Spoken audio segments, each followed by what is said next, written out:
출애굽기 22장 20절 말씀 우리 다 같이 합독하도록 하겠습니다. 이제 20절 말씀입니다. 시작. 여호와 외에 다른 신에게 제사를 드리는 자는 멸할지니라. 우리 한 절 더 찾아보도록 하겠습니다. 28절에서 31절까지 말씀. 28절 적힌데 찾아보면 28절에서 31절까지 말씀을 우리 천천히 한번 읽어보도록 하겠습니다. 시작. 너는 재판장을 모독하지 말며 백성의 지도자를 저주하지 말지니라. 너는 내가 추수한 것과 내가 짜낸 즙을 바치기를 더디하지 말지며 내 처음 난 아들들을 내게 줄지며 내 소와 양도 그와 같이 하되 이래 동안 어미와 함께 있게 하다가 여드렛 만에 내게 줄지니라. 너희는 내게 거룩한 사람이 될지니 들에서 짐승에게 찢긴 동물의 고기를 먹지 말고 그것을 개에게 던질지니라. 아멘. 오늘 우리 주신 언약의 말씀 제목은 하나님에 관한 법입니다.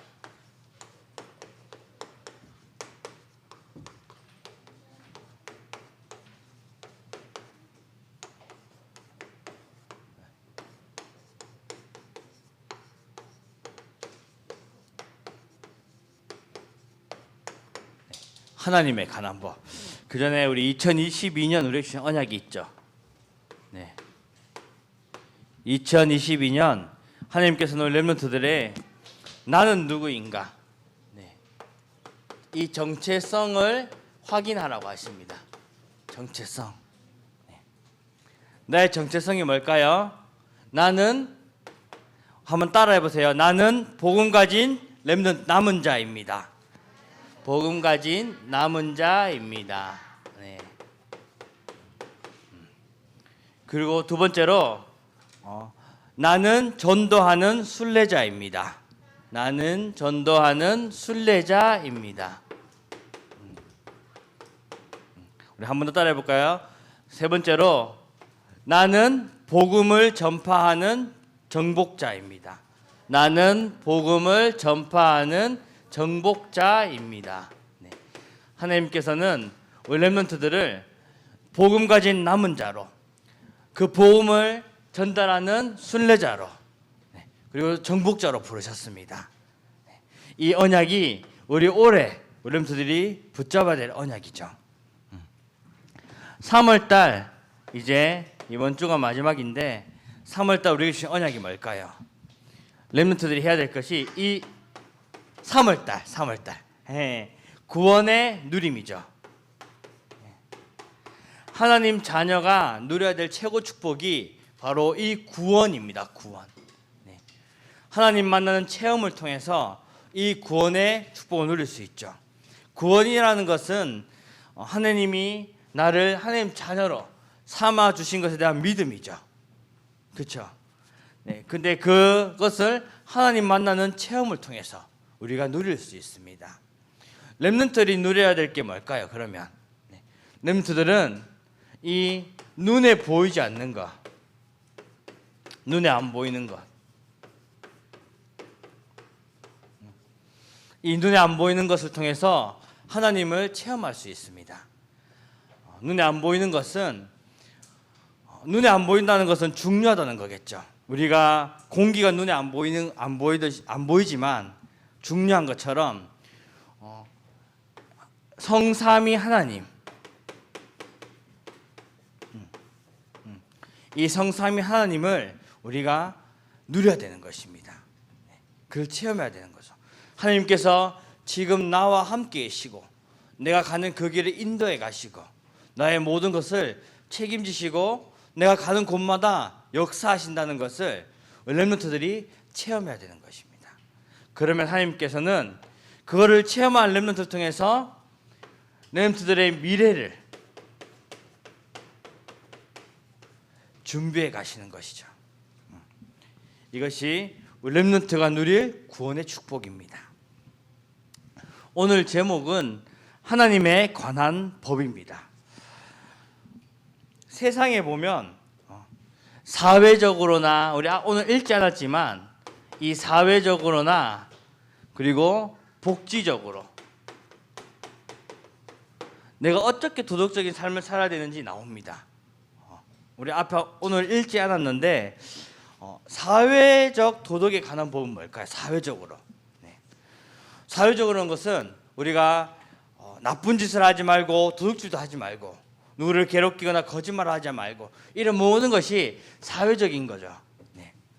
근데 이 사회적을 지키지 않는 친구들이 있겠죠. 나쁜 짓만 하는 친구도 있을 거고요. 그리고 도둑질하는 친구도 있을 거예요. 그리고 맨날 사람만 괴롭히는 친구들도 있을 거고요. 그리고 거짓말하는 친구도 있겠죠. 이들은 모두 눈에 보이지 않지만은 사단의 종로로 살고 있는 것입니다. 네. 이들에게 역사하는 그 흑암의 세력, 사단의 권세를 우리가 꺾어야 되겠죠. 네. 이 친구들이 나쁜 짓만 하고 도둑질하고 한다고 해서 이 친구들을 뭐 죽인다는 거나 그런 거 다시 하면 안 되는 거겠죠. 네. 이들 하나님께서 원하시는 것은 이들을 살려내는 것입니다. 그 살려내는 길이 바로 복음인 거죠. 그리고 복지적인 것도 우리 주위에 항상 초조하고 불안한 친구들도 있고요. 엄마가 없는 친구도 있고 아빠가 없는 친구도 있어요. 그렇죠? 그리고 너무 힘들어서 가난한 친구들도 있고 또 성공했지만은 또 어려움 당한 친구도 있습니다. 그리고 아픔 중에 질병으로 인해 병으로 인해서 아픔 중에 있는 친구들도 있습니다. 이들 또한 답을 몰라서 고통당하고 있는 거죠. 이들에게도 필요한 것이 바로 복음입니다. 사회적으로나 복지적으로 교육에는 필요한 것이 이 복음이라는 것을. 복음으로만 이들을 살려낼 수 있습니다. 네. 이것이 바로 사회적인 교회에는 이 사회적인 법이나 복지적인 법들은 전부 이 복음으로만 살려낼 수 있는 것이죠. 첫 번째로 우리가 그러면 하나님에 관한 법을 한번 봐야 되겠습니다. 하나님.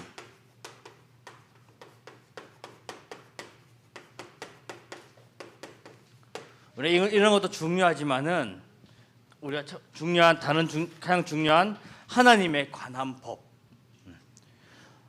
하나님에 관한 법은 뭐가 있을까요? 우리 오늘 본문 읽었습니다. 20절 보면 여호와 외에 다른 신에게 제사를 드리는 자는 멸할지니라 라고 나옵니다. 그게 무슨 말일까요? 뭐를 하지 말라는 거죠? 우상 숭배를 하지 말라는 거죠. 우상 숭배라는 것은 하나님 외에 다른 신을 섬기는 것입니다. 그것을 하지 말라고 하십니다. 네. 하면 망하게 된다고 얘기하죠. 그리고 우리 아까 읽은 28절에 31절에도 내용에 보면 지도자와 재판장에 관한 얘기가 나옵니다. 모독하지 말고 저주하지 말라고 하죠. 욕하지 말고 저주하지 말라는 거예요. 저주. 왜 그럴까요? 왜 하지 말라고 할까요? 하나님께서는. 왜 하지 말라고 할까요? 이 지도자들은 하나님께서 세우셨기 때문이에요. 네, 하나님께서. 중요한 것은 하나님께서 세우셨기 때문에 이들을 욕하거나 저주한다는 것은 하나님을 욕하고 저주하는 거랑 같은 거겠죠. 네, 하나님께서 세우셨기 때문에. 우리는 쉽게 말해서 하나님께서 세우신 선생님, 전도사님 그리고 목사님도 있겠죠. 이 목사님을 우리가 그 지도자들을 섬겨야 되는 것입니다. 섬기는 것이에요.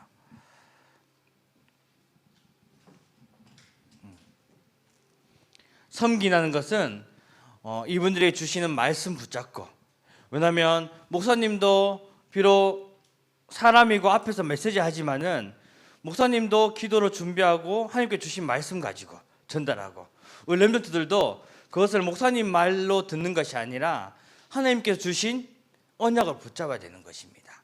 네. 목사님도 목사님이 하고 싶어서 목사가 됐을까요? 목사님이 가장 못하는 게 뭐냐면 앞에 서서 말하는 것입니다. 가장 싫어하는 것이기도 하고요. 근데 하나님께서 세우셔서 앞에서 말하게 하시더라고요. 네. 그렇기 때문에 하나님께서 세워서 목사님도 여기 앞에 서 있는 거예요. 네. 그렇기 때문에 우리 이 언약 붙잡고, 네. 그리고 또 세 번째로 중요한 것이 뭘까요? 헌금이죠. 헌금. 우리 랩런트들 헌금 받죠. 헌금, 쉽게 말하면 헌금 받기보다는 용돈을 받죠. 우리 헌금이라는 것은 내가 부모님께 헌금을 받으면 안 돼요. 랩런트들이 헌금을 받으면 안 돼요. 왜 헌금을 받으면 안 될까요? 헌금이라는 것은 내가 하나님께 드리는 거죠. 그렇기 때문에 내가 받는 용돈에서 헌금을 해야 되는 거예요. 헌금이라는 것은 엄마에게 엄마 헌금 주세요. 다들 하죠, 아침마다. 네. 그러지 말고 내가 분명히 렘트들에게 용돈을 받을 거예요. 거기서 조금이나마 떼서 헌금을 하는 것이죠. 용돈 안 받아요? 엄마한테 용돈 달라고 해요. 헌금해야 된다고. 네. 그래서 여기서 우리가 11조도 그렇고 그 헌금들을 하게 되는 것입니다. 하지만 이 헌금을 가장 먼저 드려야 돼요. 먼저. 이게 중요해요. 우리가 용돈을 받으면 이제 헌금을 가장 먼저 떼놓고, 네. 그리고 그 떼놓은 것을 가장 먼저 하나님께 헌금을 하는 것이죠. 내가 가지고 있으면 내 마음이 변심해서 쓰게 되기도 하고, 네. 그리고 다른데 사단에게 속게 되기 때문에 가장 중요한 것이 먼저 하는 것. 네. 모든 것은 다 하나님께 주셨기 때문에 하나님께 먼저 드리는 것입니다. 네. 그러면 이게 바로 하나님의 법이죠. 네. 하나님께서 우상 숭배하지 말라. 그리고 하나님께서 세우신 지도자들을 섬겨라. 그리고 하나님께서 주신 그 헌금을 하나님께 먼저 드려라는 게 하나님의 법입니다. 하나님께서는 이 법을 아는 구별된 거룩한 렘넌트로 부르셨습니다. 두 번째로 거룩한 렘넌트.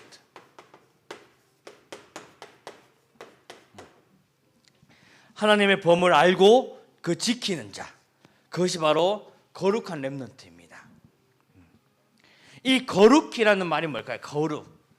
거룩이라는 말이 어떤 말이냐면 우리 죄와 악에서 구별된 삶을 말합니다. 그리고 하나님의 중심된 삶을 거룩이라고 표현합니다. 거룩. 그것이 바로 거룩이라는데 우리가 하나님의 법을 알고 구별된 렘넌트라는 거죠.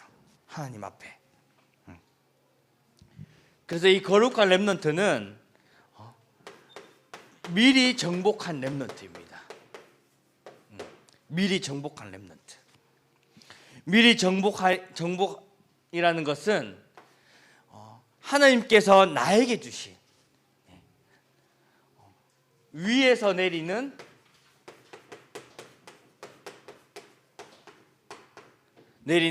힘을 얻는 거죠. 힘. 위에서 내리는 힘이 뭘까요? 하나님께서 주시는 능력을 말하는 거였죠. 우리 렘넌트들이 진짜 기도를 통해서 내가 먼저 하나님께 주시는 그 힘을 얻어야 되는 것입니다. 그리고 하나님께서 주시는 달란트를 찾아야 되고, 달란트가 전문성이죠. 하나님께서 렘넌트에게 주신 그런 전문성이 있습니다.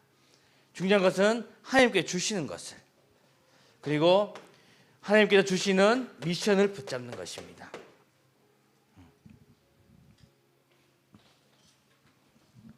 이것을 붙잡는 것을 미리 정복했다라고 합니다. 그래서 미리 정복한 렘넌트가 바로 거룩한 렘넌트죠. 두 번째로 거룩한 렘넌트는 제자입니다. 제자.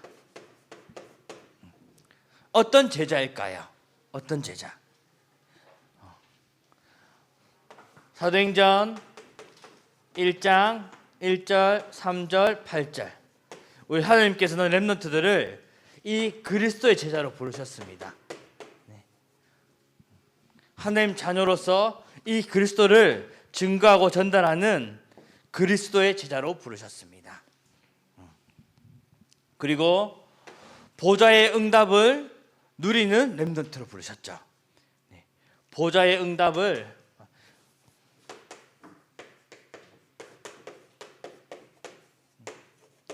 하나님께서 주시는 그 축복을 누리는, 그 응답을 누리는 제자로 부르셨습니다.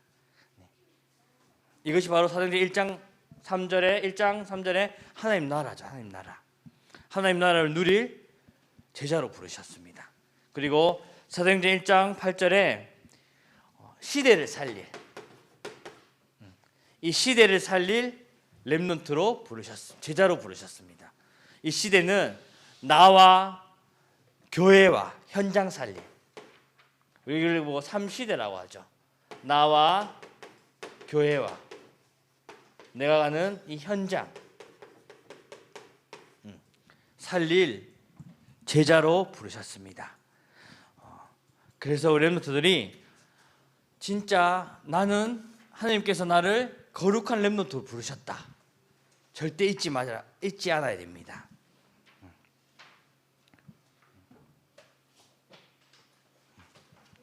그리고 세 번째로,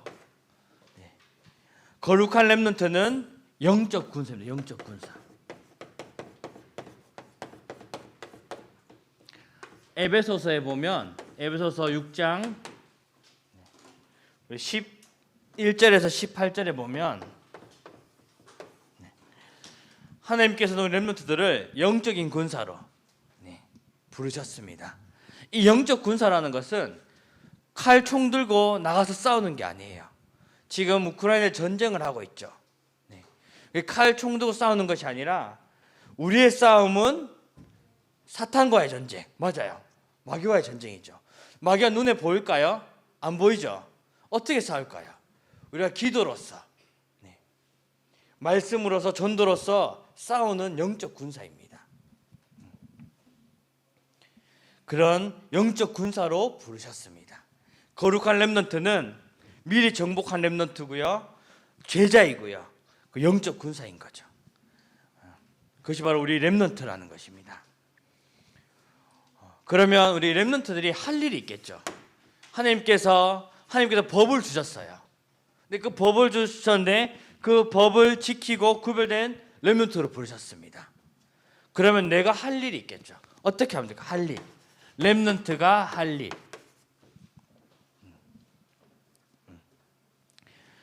오늘을 준비합니다. 오늘 준비. 렘넌트가 할 것은 오늘을 준비하는 것. 가장 먼저 영적 준비죠. 영적 준비. 내가 말씀과 기도와 전도로 그 비밀을 누리는 것. 말씀, 기도, 전도로 이 비밀을 누리는 것입니다. 우리 지금 서밋 타임 하고 있습니다. 서밋 타임. 목사님 들어와서 다 봤는데 렘넌트들 다 봤어요. 네. 그 렘넌트들이 비록 짧은 시간이지만 이 서밋 타임을 통해서 묵상하고 기도하고 정리하는 것이 쌓여서 이게 어느 순간 하나님께서는 증인으로 서밋으로 세우시는 시간표가 오는 것입니다. 왜 매일 서밋 타임 할까요? 왜? 뭐 할까요? 네? 크게. 영적 축복 누리기 위해서. 맞아요. 영적 축복 누리기 위해서. 그리고 이 복음이 우리 렘넌트에게 각인되기 위해서. 왜냐하면 돌아와서 알겠지만은 매일 똑같이 반복하죠. 2022년 우리에게 주신 언약, 3월달 우리에게 주신 언약, 이번 주 우리에게 주신 언약, 그리고 오늘 기도 수첩 매일 반복합니다. 그 이유가 복음이 우리 렘넌트에게 각인되기 위해서. 그게 가장 중요한 것입니다. 그래서 영적으로 가장 먼저 준비하고, 영적으로 준비해서 뭐를 준비해야 될까요? 기능을 준비해야죠. 기능. 렘넌트에게는 학업입니다. 학업. 이 기능을 준비해야 됩니다. 하나님께서 주신 달란트를 가지고, 그리고 하나님 나에게 지혜와 지식을 달라고 기도하고, 그것을 통해서 내가 공부에 도전하고, 어제 우리 신학원 온 친구들은 알겠지만은 그 뉴턴에 대해서 얘기했습니다. 뉴턴. 아이작 뉴턴 들어봤죠? 뉴턴. 뉴턴이라고 하면 사과를 떨어진 것을 보고 중력을 생각했다라고 합니다. 사실 그건 사실은 아니고요. 이 뉴턴이 한 것은 알다시피 이 사람은 수학과 이 과학에 세계 역사의 길이 남을 그런 증거들을 남겨 증명을 했고 역사를 남긴 사람입니다. 뉴턴은. 하지만 이 모든 것들이, 이것이 중요한 것이 아니라 모든 것들이 그냥 한 것이 아니라 하나님께서 주신 힘 가지고 있다는 거죠. 하나님께 주신 지혜와 지식을 가지고 있다는 것입니다. 본인이 고백할 만큼 뭐라고 고백했을까요? 내가 하고 있는 모든 것은 다 하나님께 주셨다고, 하나님이 아니고서는 내가 이런 거 할 수 없다라고 고백할 만큼 하나님 주신 것이죠. 렘트들이 기능과 학업을 준비하는 것은 내가 주신, 하나님께 주시는 그 영적인 힘 속에서 준비하는 거 찾는 것입니다. 그리고 세 번째로 가장 중요한 시대를 준비해요. 시대를 준비해야 됩니다. 앞으로 올 4차 산업혁명, 그리고 앞으로 어떤 시대가 오죠? 4차 산업혁명이 오겠죠. 그리고 지금 시대가 어떤 시대라고 하죠? 우리가 코로나 시대?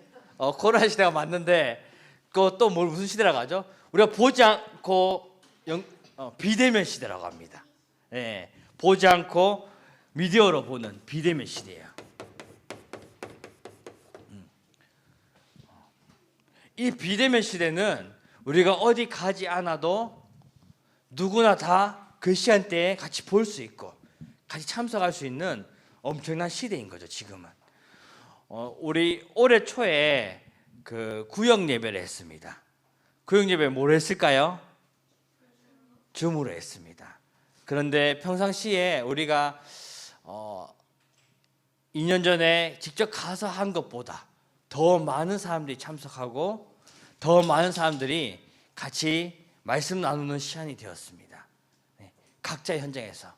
심지어 저자 외국에 가 계시는 집사님들도 들어오셔가지고 함께 그 외국에서 그 호텔에서 접속하셔서 함께 말씀 붙잡고 기도하는 시간을 가졌어요.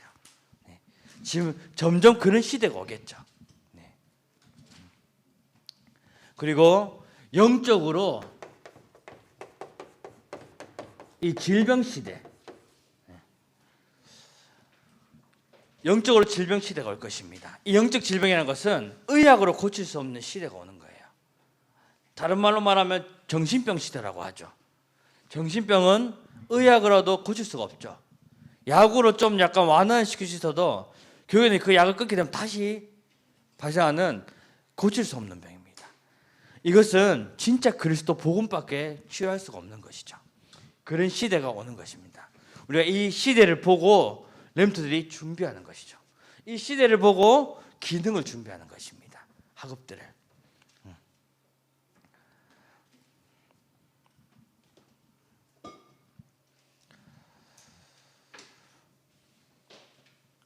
렘트들이 진짜 이 오늘을 준비해서 이 오늘이 준비되면 이 오늘이 미래가 되고 그 미래가 교회에 있는 오늘로 이루어진 것이라는 것을 알게 될 것입니다. 그러면 이 시대에 대해서 우리가 이 시대를 어떻게 살릴 수 있을까요?